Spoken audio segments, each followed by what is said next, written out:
بسم اللہ الرحمن الرحیم الحمد للہ رب العالمین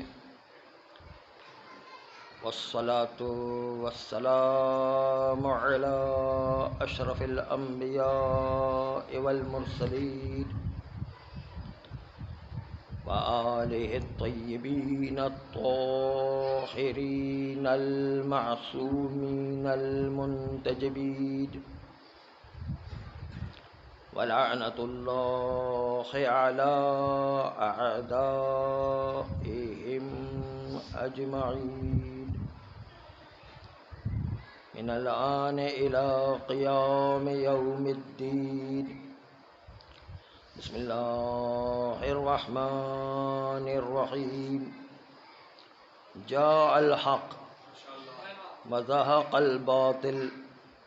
ان الباطل كان زهوقا وقال ايضا نريد ان نمن على الذين استضعفوا في الارض فنجعلهم ائمة ونجعلهم الوارثين صلوات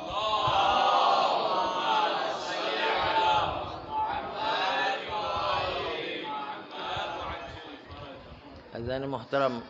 بزرگان عزیز، ساری عیدیں آپ کو میلاد کی مبارک ہو۔ خاص طور پر امام زمانہ علیہ الصلاۃ والسلام کی ولادت مبارک ہو، اس لیے کہ امام کی ولادت، ہمارے زمانے کے امام کی ولادت اور باقی ائمہ کی ولادت میں فرق ہے۔ باقی ائمہ کی ولادت میں ہم جشن مناتے ہیں، خوشی مناتے ہیں، اچھے لباس پہنتے ہیں، شعر و شاعری کرتے ہیں، مختلف طریقے سے عقیدے کا اظہار کرتے ہیں، یہ سب کچھ صحیح ہے، لیکن وہاں پر وہ بیعت کا زمانہ گزر چکا ہے، جو ہونا تھا سو گیا۔ لیکن جو زمانے کا امام ہے اس کے وقت میں ہمیں امام سے یہ کہنا ہے کہ مولا آپ اپنا ہاتھ آگے بڑھائیے، ہم آپ کے ہاتھ پر بیعت کرنے کو تیار ہیں۔ امام آپ اپنا ہاتھ بڑھائیے، ہم ہر وقت آپ کی مدد کرنے کو تیار ہیں، حتیٰ اپنی جان، اپنی گردن جو آپ کے لیے کٹوانے کے لیے تیار ہے۔ یہ بیعت کرنا اور تجدید بیعت یہ زمانے کے امام کی ولادت کے وقت ہمیشہ ہونا چاہیے۔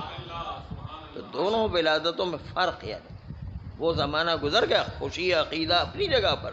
لیکن یہ امام وہ ہے کہ جن کے ہاتھوں پر ہمیں بیعت و تجدید عہد کرنا ہے۔ اس لیے اب یہ دیکھنا ہے کہ کون لوگ امام علیہ السلام کی خدمت پہ پہنچیں گے اور اس کامیابی کا نشان حاصل کریں گے کہ امام کے سپاہیوں میں شامل ہو سکے اور ان کے اعوان و انصار میں شامل ہو سکے۔ چنانچہ تقریباً 10,000 سے زیادہ ہمارے پاس روایات موجود ہیں جس میں امام کے ظہور کی نشانیوں کو بیان کیا ہے، لیکن ان 10,000 روایات میں سے بھی علماء نے 10 نشانیوں کو خاص طور پر چن کے نکالا ہے اور کہا ہے کہ یہ 10 نشانیاں یقینی نشانیاں امام کی ہیں۔ 10 نشانیاں جو ہے وہ یقینی نشانیوں میں سے شمار کیا گیا ہے۔ اس لیے پہلے ان 10 نشانیوں کو سنیں تاکہ ہم سمجھ سکیں کہ کب یقینی طور پر امام آنے والے ہیں۔ اور امام کے آنے سے پہلے جو اہل علم ہوں گے اور اس فن سے مہارت رکھتے ہیں ان کو پتہ چل جائے گا 9 مہینے پہلے، جس کو کہتے ہیں 270 دن پہلے، پتہ چل جائے گا کہ اب امام کے آنے کا زمانہ ہو گیا۔ 9 مہینے کے بعد امام علیہ السلام تشریف لائیں گے، اس کی جو علامتیں بتائی گئی ہیں وہ آپ کے سامنے پیش کرنا ہے۔ اور ایک علامت تو وہ ہے کہ جس کے واقع ہونے کے بعد 15 دن کے اندر اندر امام علیہ السلام تشریف لے کر آئیں گے۔ اس لیے ہم ان 9 کے 9 مہینوں کی ایک ایک نشانیاں آپ کے سامنے پیش کر رہے ہیں۔ جمادی الثانی، اچھا پہلے تو یہ بات اب بچوں کو پتہ چل گئی ہے کہ امام علیہ السلام محرم میں 10ویں محرم کو جمعے کے دن فجر کے ٹائم پر ظہور کریں گے۔ یہ بات جو ہے مد نظر رکھنے کے بعد اب ہم شروع کرتے ہیں جمادی الثانی سے، تاکہ وہ 9 مہینے کا پیریڈ، جس کے اندر 9 مہینے کے اندر جو علامتیں دستپیش آنے والی ہے، جس میں یقینی ظہور کی علامتیں، تاکہ ہم بھی امام کے سپاہی قرار پا سکیں۔ جمادی الثانی میں 9 مہینے 9.5 مہینے پہلے سفیانی کا ظہور ہوگا۔ یہ انتہائی متعصب، انتہائی دشمن اہل بیت، اور اسی کے زمانے میں قانون جاری ہوگا کہ جس کا نام جو ہے علی، حسن، حسین اور جعفر ہوگا، ان کے نام خالی نام کی وجہ سے، عورتوں میں کسی کا نام فاطمہ اور زینب ہوگا، ان کو فی الفور قتل کر دیا جائے۔ یہ جو اس کا حکم ہوگا نا، باقاعدہ قانون میں لکھا ہوگا کہ یہ نام رکھنا ہی جرم ہے، اور اس جرم کی سزا ہے کہ قتل کر دیا جائے۔ اسی کے زمانے میں قانون بنے گا، سفیانی کے زمانے۔ یہ ابو سفیان کی اولاد میں سے ہوگا، اور متعصب جو ہے انتہائی تشریف فرما ہوں گے۔ چنانچہ جو ہے اس کے وہاں پر دوسرا قانون یہ ہوگا کہ کوئی بھی شخص کسی بھی محب اہل بیت کو کسی جگہ چاہے قتل کر کے لے کر آئے، اس کا سر ہمارے سامنے پیش کرے، تو ہم اس سر کے مقابل میں 1,00,000 درہم اس کو انعام دیں گے۔ اتنا متعصب ہوگا، اتنا دشمن ہے اہل بیت، یعنی سر کاٹ کے کوئی جرم نہیں ہے، بغیر جرم کے کوئی سر کاٹ کے لا کر کے دے، 1,00,000 درہم انعام دیا جائے۔ اور یہ آئے گا شام کے علاقے میں۔ شام کا علاقہ اس زمانے کا شام ہے جو آج کا شام نہیں، بلکہ معصوم کے زمانے کا شام۔ معصوم کے زمانے کا شام جس میں خود شام بھی شامل ہے، اور لبنان بھی شامل ہے، فلسطین بھی شامل ہے، اسرائیل کا علاقہ بھی شامل ہے، اور کچھ ترکیہ اور اردن کا علاقہ بھی شامل ہے۔ یہ سارا شام تھا اس زمانے کے اندر۔ اب جو ہے ٹکڑے ٹکڑے ہو گیا، لیکن اس زمانے میں سارا شام شمار ہوتا۔ شام کے علاقے میں امام نے فرمایا کہ شام کے علاقے میں سفیانی آئے گا۔ آنے کے بعد انتہائی خوریزی اہل بیت علیہ السلام کے ماننے والوں کی کرے گا، کیونکہ وہ کہے گا کہ ہماری اہل بیت تک تو رسائی نہیں، اہل بیت کے ماننے والوں تک رسائی، ہم اس سے بدلہ لیں گے۔ ہر طریقے سے ظلم و جور کا بازار گرم کرے گا۔ اور اس کے وہاں پر ایک بڑی خطرناک ٹیکنیک ہے جو علاقے کو فتح کرتا ہے۔ ٹیکنیک یہ کہ اس کی فوج میں 70,000 عورتیں زنا سے پیدا ہونے والی، کہ جن کا کام یہ 70,000 عورتیں باقاعدہ فوجی ہوں گی۔ جس علاقے پر قبضہ کرنا چاہے گا پہلے ان 70,000 عورتوں کو وہاں بھیجے گا، اور وہ پورا بازار فحاشی کا درست کرے گا۔ ان کا کام ہی فحاشی کرنا ہوگا، ان کا کام اور کوئی نہیں ہوگا۔ پورے علاقے کے مردوں کے ایمان کو ضائع کرنا، پہلے ایمان ضائع ہوگا، پھر ان کے پاس لڑنے کی طاقت کہاں باقی رہے۔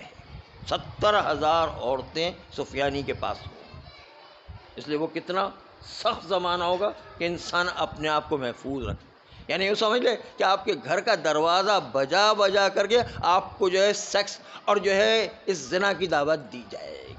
اتنا خطرناک زمانہ ہوگا۔ تو آپ سوچیں کہ کیسا اس شہر کا ایمان تباہ کر، کئی جب جو ہے اتنی ساری عورتیں پورے شہر میں پھیل جائیں اور جگہ جگہ جو یہ کام کرنے لگے، تو وہاں پر ایمان کی کیا حالت ہوگی۔ پہلا کام یہ ہوگا مردوں کے ایمان کو ضائع کر دو، ان عورتوں کے ذریعے سے ضائع کرے گا۔ پھر اس کے بعد وہاں کے لوگ جب مرد لڑنے کو تیار ہی نہیں ہوں گے، عورتوں میں مشغول ہوں گے، تو آسانی سے وہ حملہ کرے گا، فتح کر لے گا۔ اس کا طریقہ کار یہ ہو،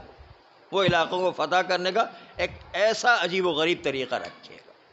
اور اس کے نتیجے میں ہوگا یہ کہ مختلف علاقوں کو فتح کرتے ہوئے مدینہ آئے گا۔ سب سے پہلے مدینہ کو تاراج کرے گا،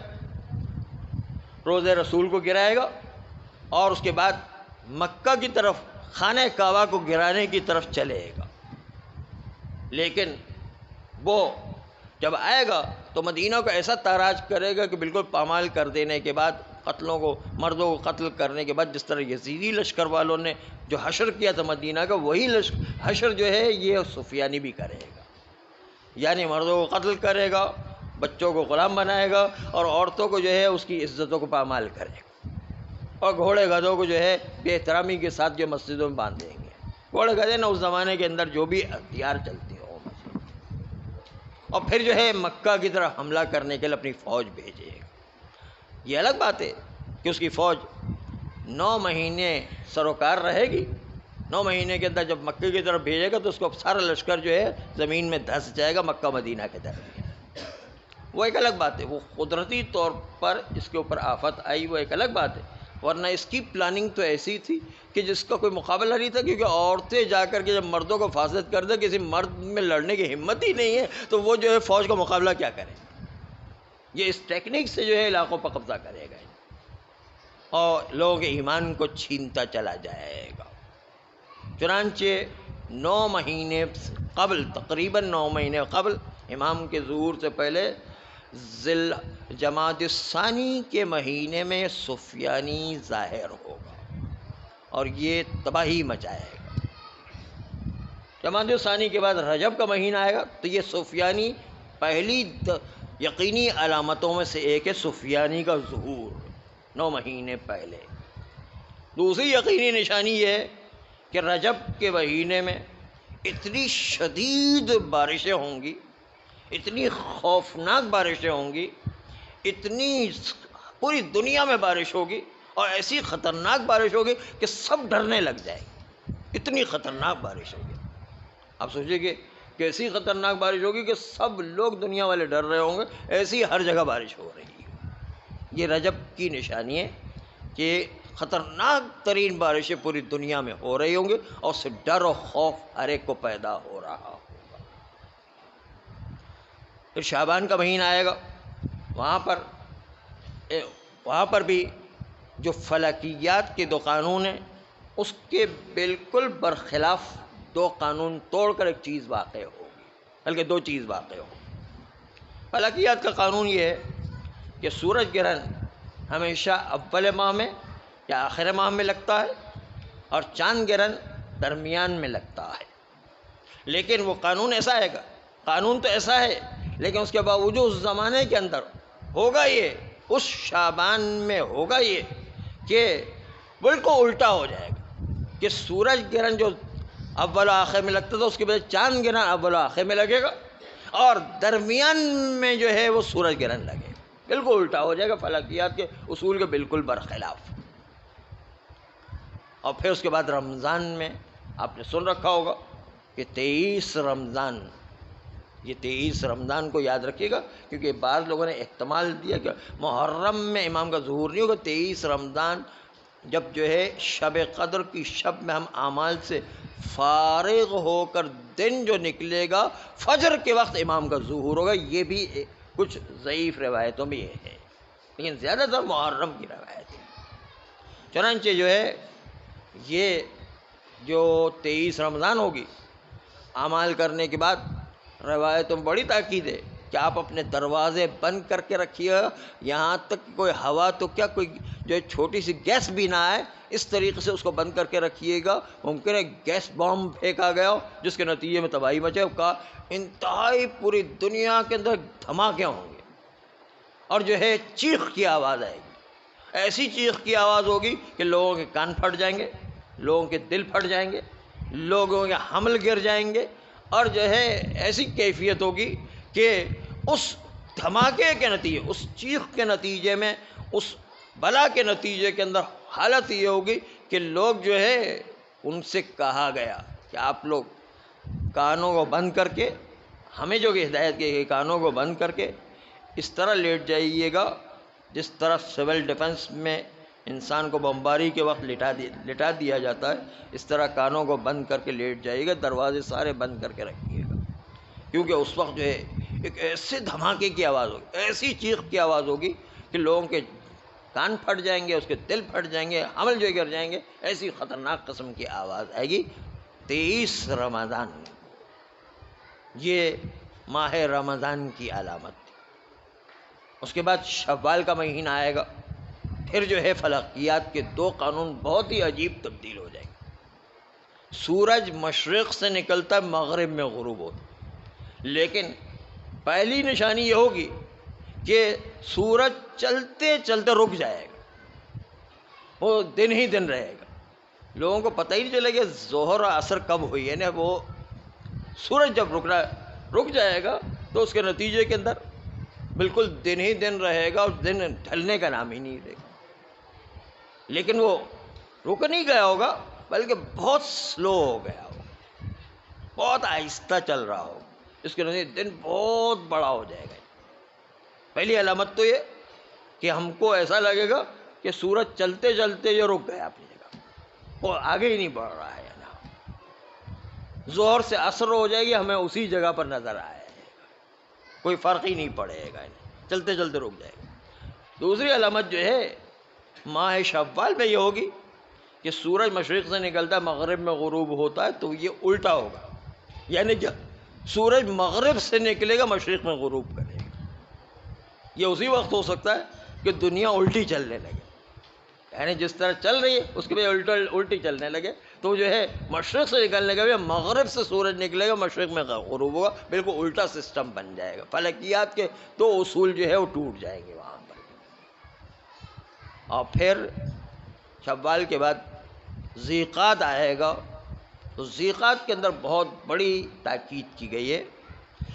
کہ اس وقت جو ہے ہر جگہ آگ ہی آگ ہوگی، اتنی آگ ہوگی کہ سمندروں میں بھی آگ لگ جائے گی۔ سمندروں کے اندر آگ کا تصور پہلے بہت عجیب تھا،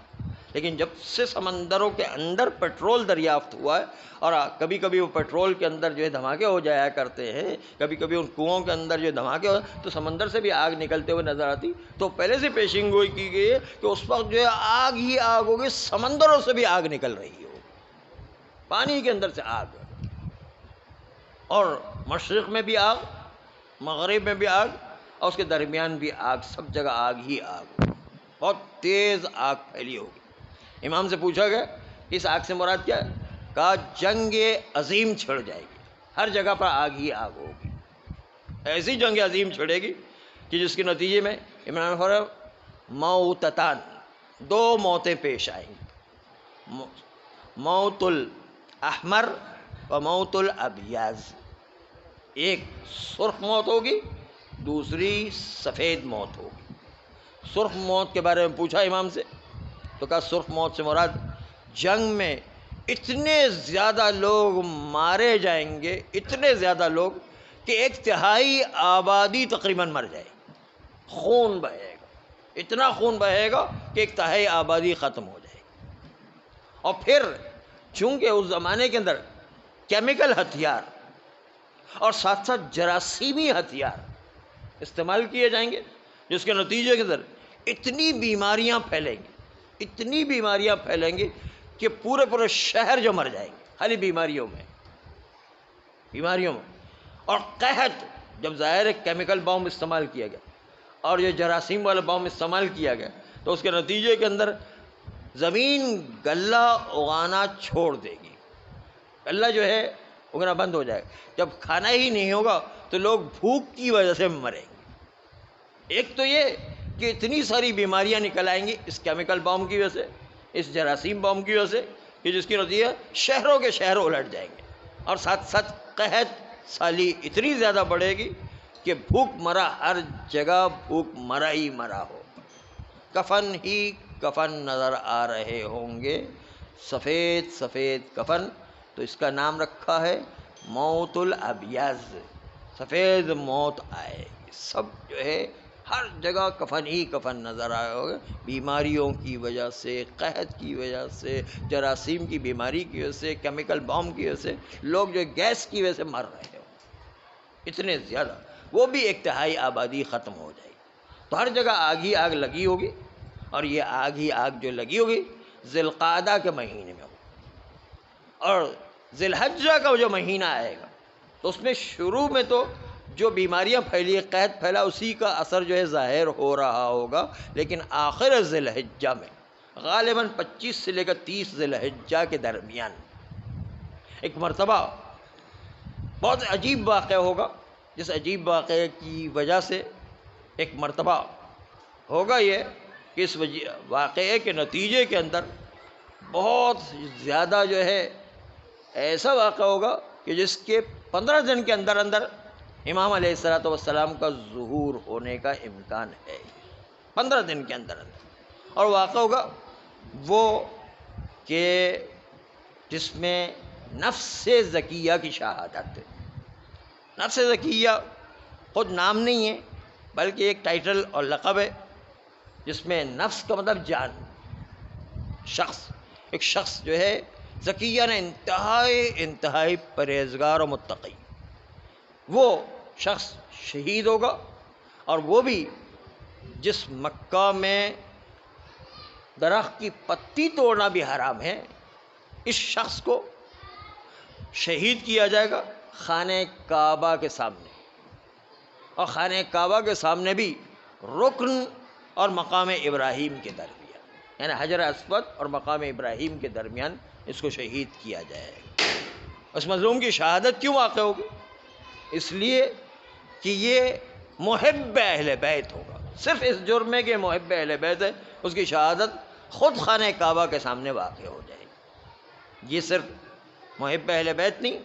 بلکہ امامت کی نسل سے تعلق رکھنے والا سید انتہائی مقدس ہوگا، جس کے نتیجے کے اندر یہ نفس زکیہ کی شہادت ایسی شہادت ہوگی کہ جس شہادت کے نتیجے میں امام علیہ السلام وہ 15 دن کے اندر اندر جو تشریف لائیں گے اور سید بے قصور مظلوم کا بدلہ لیں گے۔ یہ جو ہے نفس زکیہ کی شہادت۔ اس کے بعد محرم آ جائے گا، اور محرم میں تو امام کا ظہور بھی ہے، لیکن حضرت عیسیٰ علیہ السلام تشریف لائیں گے 8ویں علامت،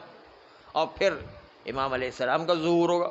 ایک مرتبہ نیام سے تلوار خود بخود اٹھ کر کے امام علیہ السلام کے چہرے کے سامنے آ جائے گی اور کہے گی کہ مولا اب آپ کے ظہور کا وقت آ گیا ہے، آپ اپنے ہاتھ میں تلوار ذوالفقار کو لیجئے، اور ذوالفقار کو لے کر دشمنان اہل بیت اور جتنے بھی ظالم ہیں سب سے بدلہ لے، اور ظلم و جور کا خاتمہ کر کے پوری دنیا میں عدل و انصاف کو رائج کرے۔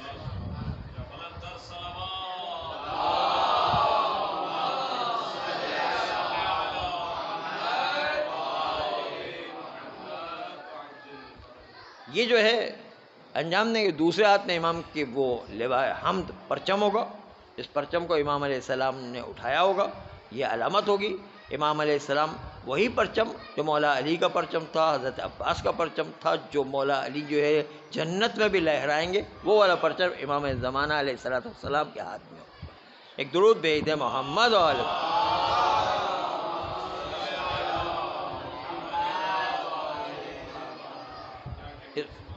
اس پرچم اور ذوالفقار کے ذریعے سے کہ پرچم جو بندھا ہوگا خود بخود وہ اس کے پھریرے کھلنا شروع ہو جائیں گے، اور جو ہے ذوالفقار سے آواز آئے گی کہ مولا اب جہاد کرنے کا وقت آ گیا ہے۔ چنانچہ امام علیہ السلام ذوالفقار کو نیام کو ہاتھ میں لیں گے اور پھر جو ہے جہاد کرنا شروع کریں گے، لیکن اس وقت ایک اور معجزہ پیش آئے گا، وہ آخری معجزہ، وہ جو نشانی ہے وہ امام کے ظہور کے بعد تھی کہ جبرائیل امین آئیں گے اور آواز دیں گے۔ یہ آواز آسمانی آواز کہلاتی، ایسی آسمانی آواز ہوگی کہ سب لوگوں کے کانوں تک پہنچے گی۔ وہ آواز ہوگی جاء الحق وزہق الباطل ان الباطل کان زہوقا۔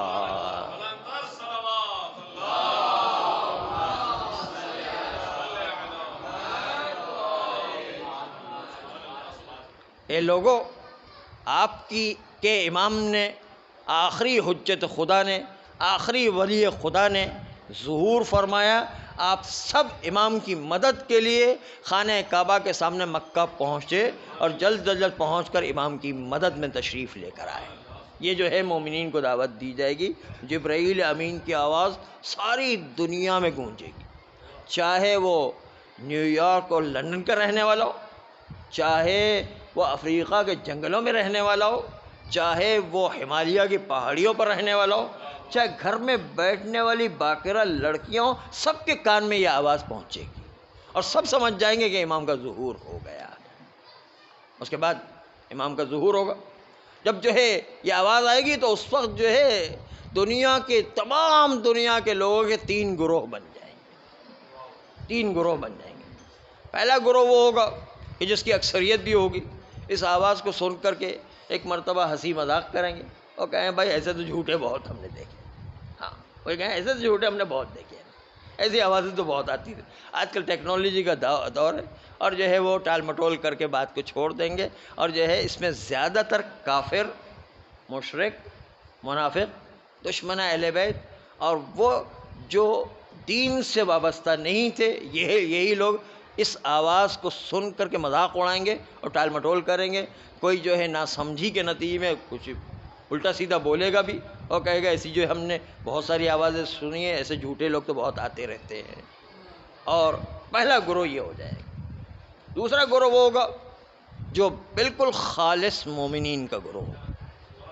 وہ تو آواز کو سن کر کہیں گے ہم تو لبیک کہنے کے لیے پہلے سے بیٹھے ہوئے، ہم تو تیار ہی تھے کہ جب امام کا آواز، ارے ہماری زندگی کا مقصد ہی اس آواز کو سننا تھا، ہمارا مقصد ہی اس آواز کو سننا تھا، ہم تو پہلے سے تیار بیٹھے ہوئے تھے کہ امام کی یہ آواز آئے، اور اس کے نتیجہ ہم فوراً جو ہے گھر سے نکلے، اور نکلنے کے بعد جب یہ گھر سے نکلیں گے ساری چیزوں کو بھلا کر کے گھر سے نکلیں گے، کیونکہ حکم ہے کہ فوراً جو ہے گھر سے نکلیں، اور نکلنے کے بعد ان کے ایمان میں مضبوطی ہوگی، اس لیے فوراً گھر سے باہر نکلیں، کسی چیز کی پرواہ نہیں کریں، نہ پاسپورٹ، ویزا، نہ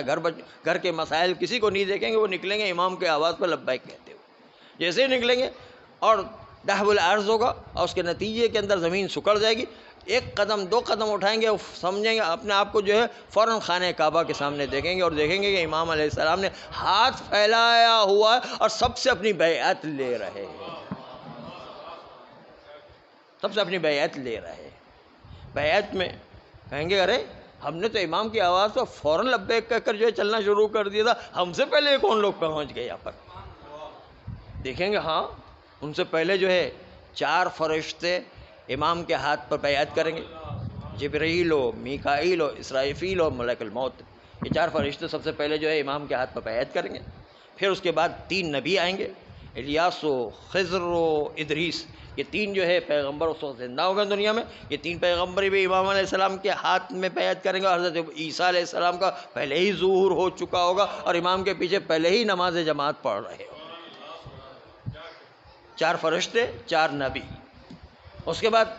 اصحاب کہف کے 7 آدمی آئیں گے، اور اصحاب کہف کے 7 آدمی آ کر کے امام کے ہاتھوں پر بیعت کریں گے، اور یہ 7 آدمی بھی چونکہ مومن خالص تھے اس لیے پروردگار عالم نے ان کو بھی موقع دیا ہوا کہ امام کے ہاتھوں بیعت۔ اس کے بعد 15 حضرت موسیٰ علیہ السلام کے حواریون میں سے ہوں گے جو بہت خالص مخلص ہوں گے، ان کو بھی اجازت دی جائے گی کہ وہ امام علیہ السلام کے ہاتھوں آ کر کے بیعت کرے، چنانچہ 15 حواریین جو ہے آ کر کے امام علیہ السلام کے ہاتھوں پر بیعت کرے۔ ہم دیکھیں گے بھائی ایک ایک جو ہے آگے جا رہا ہے، اس کے بعد ہم لوگوں کی نوبت آئے گی، ہم لوگ بھی لائن میں کھڑے ہوں گے، تو اگر لائن میں ہی نہیں کھڑے ہوں گے تو کیسے نوبت آئے گی؟ تو لائن میں کھڑے ہونے کے لیے جو ہے ابھی چند دنوں جو ہے وہ بات چل رہی تھی، انشاءاللہ اگر موقع لگا تو جو ہے عرض کریں گے، وہ چونکہ روایت بہت بڑی بڑی آ جائے اس لیے جو ہے وہ کبھی کبھی مطلب نہیں پہنچتا۔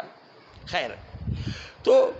ہم بھی جو ہے لائن میں کھڑے ہوں گے اور امام علیہ السلام نے ہاتھ پھیلایا ہوگا، اس کے نتیجہ ہم جو ہے امام علیہ السلام کے ہاتھوں پر ہاتھ رکھ کر کے بیعت کریں گے کہ مولا آپ جو ہے قیام کریں، ہم ہر وقت آپ کی مدد کرنے کو تیار ہیں، ہم اپنی جان کا نذرانہ پیش کرنے کو تیار ہیں، ہم اپنی گردن کو کٹانے کو تیار ہیں، آپ جب جو ہے بلائیں گے ہم جو ہے حاضر ہیں۔ اور امام کی جو ہے شرائط کے تحت جو ہے بیعت ہوگی، اور بیعت ہونے کے بعد یہ 3 گروہ میں سے 2 گروہ تو یہ ہو گئے، تیسرا گروہ درمیان والا ہوگا، مومنین ہی کا ہوگا لیکن جن کے اعمال یہاں دنیا میں کمزور ہوں گے، واجبات کی اتنی پابندی نہیں کی، حرام سے اتنا بچا نہیں، اور جو ہے گناہوں سے بچنے کی پریکٹس نہیں تھی، اس لیے ان کی ایمان میں کمزوری ہوگی، وہ اتنی جلدی امام کی خدمت میں نہیں پہنچیں گے، وہ کہیں گے چلو ہاں امام آئیں، چلو ہم بھی جانے کو تیار تو ہیں، لیکن ذرا بال بچوں کا جو ہے مسئلہ، وہ فیس کا مسئلہ حل کر دے، گھر کا مسئلہ حل کرے، بچوں کا مسئلہ حل کرے، مسئلہ فلاں مسئلہ حل کرے، اسی چکر میں رہیں گے اور وہ جو ہے دیر ہو جائے گی۔ پھر گئے، پھر نہیں گئے تو پھر جو ہے شام کے وقت شیطان کی آواز آئے گی، وہ بھی یہی کہے گا کہ بھائی آپ کی حجت نے ظہور کیا، مسیح نے ظہور کیا ہے، آپ لوگ شام پہنچے، وہ شام کا کہے گا، وہ مکہ، تب جو ہے مومنین کنفیوز ہو جائیں گے، مکے سے شاید امام علیہ السلام شام چلے گا، وہ ہو سکتا ہے امام علیہ السلام ہی ہو، ہمیں کیا پتہ ہے، تو لوگ کنفیوز ہو جائیں گے۔ اور واقعاً کہا گیا جب کنفیوز ہو جائے تو جلدی سے دوڑ کر کے جو ہے جانے کی ضرورت نہیں ہے، پھر پکا جو ہے تحقیق کرے، جب تک کہ پوری تحقیق نہ ہو جائے کہ امام علیہ السلام کس طرف ہے، تب تک جو ہے قدم نہ بڑھائیں۔ ہو سکتا ہے وہ دجال ہی ہو سکتا ہے وہ شیطان ہی ہو، اس نے آواز لگائی ہو، اور شیطان کی آواز شام کے وقت آئے گی یا نہیں، اس لیے جو ہوشیار ہے نا، اتنی جلد بازی نہیں کرنا، اس وقت تحقیق کر رہا ہے کہ اب جو ہے واقعاً امام علیہ السلام ہے یا نہیں ہے، یا دجال جو ہمیں بہکا رہا ہے، شیطان ہمیں بہکا رہا ہے، یہ تحقیق کر کے پوری معلومات لینے کے بعد پھر قدم اٹھانا ہے۔ بہت جلد بازی کرنے والے بھی مر جائیں گے۔ ایک دفعہ دجال کے ہاتھ میں لگ گیا تو دجال کی جہنم ایسی اس نے بنائی ہوگی کہ انسان وہاں پر جاتے ہی ایک مرتبہ دنیا سے ہی غائب ہو جائے گا، اس کو کسی طرح کا کوئی نکال ہی نہیں سکتا وہاں سے، ایسا غائب کر دے گا۔ دجال کی دوزخ ایسی ہوگی کہ وہاں پر گیا ایک دفعہ تو مومن تو نکل ہی نہیں سکتا، ایسا غائب کر دے گا۔ آپ نے حضر الموت کا قصہ سنا ہوگا، وہ انشاءاللہ آپ کے ذہن میں ہوگا، وہاں سے نکل نہیں سکتا حضر الموت سے، اس طرح یہاں پر دجال کی بھی ایسی جہنم ہوگی، اس کے اندر ڈال دیا تو پھر اس کے اندر سے نکل نہیں سکتا ہے۔ یہ آج کل کی جیلوں کی طرح نہیں ہوگی کہ جو ہے وہاں پر رکھا ہوا ہے، ٹھیک ہے، اس کو نہیں جو ہے کسی کو ملنے نہیں دے رہے ہیں، کسی کو جو ہے جاننے، لیکن وہ تو پتہ ہی نہیں چلے گا کہاں غائب ہو گئے۔ ایسا جو ہے مومن کو غائب کر دے گا، اور وہ کبھی جو ہے کسی طرح آنے کا موقع ہی نہیں دے گا، وہ ایسا پھنسا کے رکھے گا۔ دجال ایسا خطرناک ہوگا، ہاں، وہ آواز آئے گی اور اس کے نتیجے کے اندر جو ہے وہ اب جو ان کے پیچھے کوئی جائے گا تو گمراہی پائے۔ اس لیے اس وقت معصومین ہستیوں نے تاکید کی ہے کہ پھر جو ہے تحقیق کر کے نکلو، پہلی آواز اگر کوئی مومن پکا ہے تو وہ نکلے، اور اس کو یقین ہے کہ امام علیہ السلام ہی جو ہے ان کی آواز آ رہی ہے، جبرائیل نے آواز لگائی ہوئی ہے، تو وہ تو بالکل صحیح ہے، وہ اپنے ایمان کے تحت نکل جائیں گے۔ لیکن جو دوسری آواز آئے گی اس کے بعد انسان کنفیوز ہوگا، تو اتنی آسانی